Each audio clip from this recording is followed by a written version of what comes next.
How to fix Facebook video log.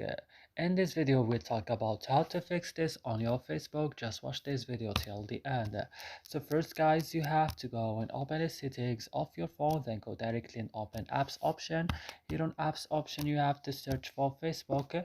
Open then Facebook and scroll down, then click on storage, and on storage go to the last button, clear data, click OK. Then you have to back, click on force stop, click OK also, and now go to battery and click on optimize it on unrestricted, and after this your problem will be solved.